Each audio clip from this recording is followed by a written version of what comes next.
Hey, what's up guys? It's Rob, and welcome to my tutorial for the Windmill Boomerang. In my last video I released on my birthday, I did a vlog where I showed a new design of yet another boomerang that I came up with. I know, I like boomerangs, what can I say? And here's how it flies.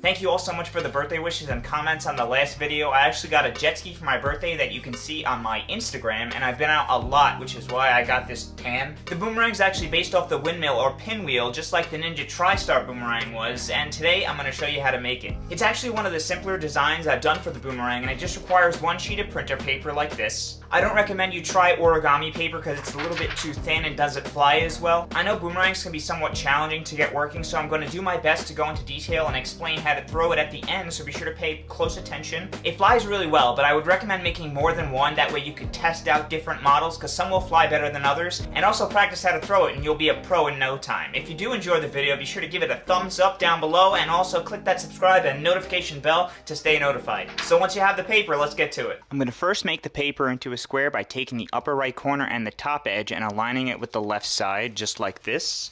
Once the edges are lined up, then I can make a crease along the right side here. Make a nice sharp crease by running your fingernail over it, and I'm just going to tear off or cut off this excess paper. I prefer to tear it, so I just flip it over like this, take the edge, and fold it down right along this bottom edge right here. Then you could just unfold this, give it a really sharp crease like that, and then you could hold it like this and just tear it. So now we have a crease going diagonally like this. I'm just going to take the upper left corner and fold it down to the bottom right corner now. Line up the edges and make another crease. So now, if you open up the paper, you'll see that you have an X in it. So I'm just going to make a mark so you can see it a little easier. And now I'm going to make a mark that's about 3/8 of an inch or about a centimeter away from the center. You can also try using the width of your pinky if you don't have a ruler or don't want to use one. Take the edge and fold it down to that mark and just make a crease across the top. And just make it nice and sharp. Then you could unfold it, and now we're going to turn it like that, and we're going to fold this edge down right at the place where these two intersect. So as you'll see, they intersect right here. So I'm going to be folding it along that intersection just like this. So just fold it down until you see the point where they intersect, and just make sure that these edges line up like this, and these 2 points, give it a pinch right there, and then you can crease it all the way across the top. Then you can unfold it and just do the same with the other two sides.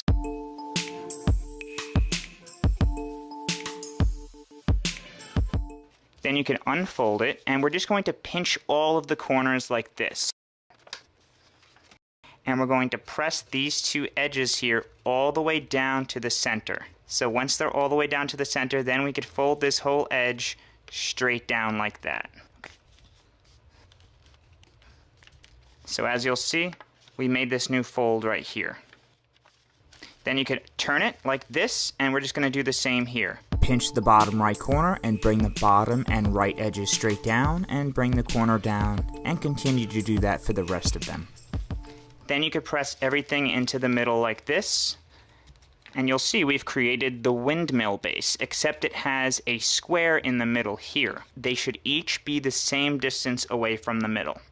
Once you have something like this, just make sure it's nice and flat, and then we could flip it over. Now you'll see we have a center point here. I'm just going to mark. And we're going to take each of the edges here and fold it down to the center point. So let's take this one here. Just going to round it off a little bit like this and fold this edge down to that center mark. When I fold it down to the center mark, you'll see this other corner will come up, all right? But we're not going to fold it on the outside here. We're going to be pressing on the inside of this little pocket area. So just take the edge, pull it down to the middle. It's easier to do this on a table. Once the edge is lined up, like that, then just make a crease right here. Just press it like that, and just crease to the left side. Then we could just push our finger in this little pocket area here like that. Just give it a press. It will go right up to this corner here. You don't want to crease on the outside here. So once we crease like that, then we can unfold it, turn it, and we're going to do the same with this edge. Fold it directly down to the center point. Press it down in the middle like that. Press right here and crease all the way to the left. Give it a nice sharp crease and just press right in this little pocket area. Unfold it, turn it, do the same with these two. Just like the other two, fold the edge straight down to the middle, crease to the left, and press in the pocket. Finally, with the last one, same thing, edge straight down, crease it all the way across, and press in the pocket. So now, if you unfold everything, you'll have something that looks just like this. We're going to do the same thing that we did on the other side where we closed them all to create the windmill, except we're going to be doing it in a counterclockwise direction now. So I'm just going to pinch this little corner here, and I'm going to press in here like this. Now this bottom edge is going to be pressed into the middle, and then these edges are going to be folded down like this. So it's bottom edge and then left edge. And when you press the bottom edge, it'll crease along this diagonal fold. So just press the bottom and then press the left, just like that. And as you'll see, they'll crease directly in the middle like that.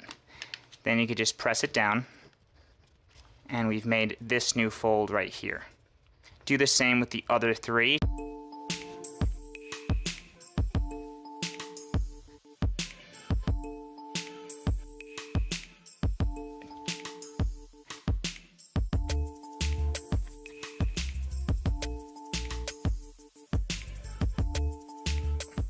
So it should look like this. Then we're just going to press all the edges into the middle like this, and as you'll see, they'll be closing in this direction. So just press everything into the middle like that, and they should all come together in the center. So just flatten it out, and it should look like this now. And you'll see on each of the four arms of the boomerang we have this little tab or overlap, which basically serves as an airfoil to help the boomerang spin in that circle. What I do is I lift up this arm here, and I pull the tab here down as far as I can. And to do that, I basically crease it here, like this, round it off a little bit, and pull it down as far as I can. So as you'll see, I pulled it down and it creased a little bit on the back as well. And just do that with the rest of them, all three.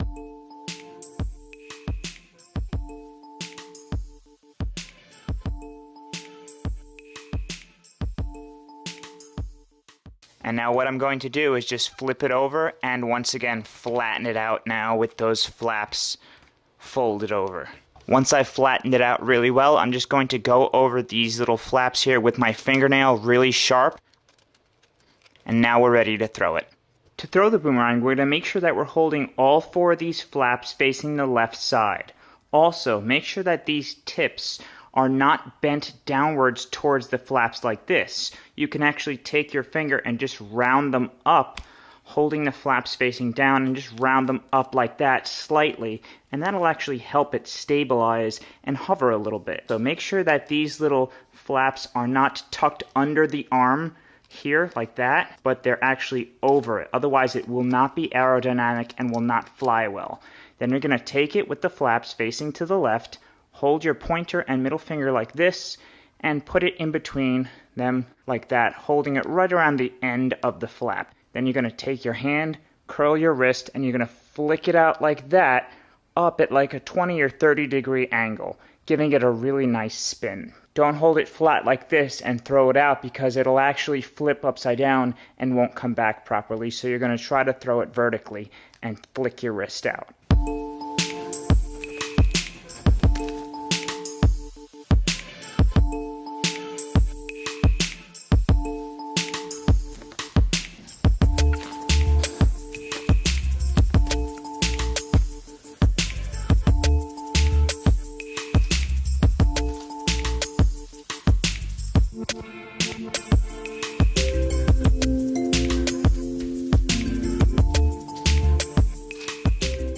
hope you guys enjoyed the video. If you did, don't forget to smash that like button down below and also hit that subscribe and notification bell to stay notified. Thanks to everyone for watching my other 2 boomerang videos. I'm glad you guys seem to like it and enjoy it as much as I did. And thanks to all my new subscribers. I think I now have over 583,000, so welcome to my channel. Be sure to practice your throw and also let me know what you thought of the video down below. And I'd love to hear what you'd like to see next. I hope you're all enjoying the summer, and I'll see you soon.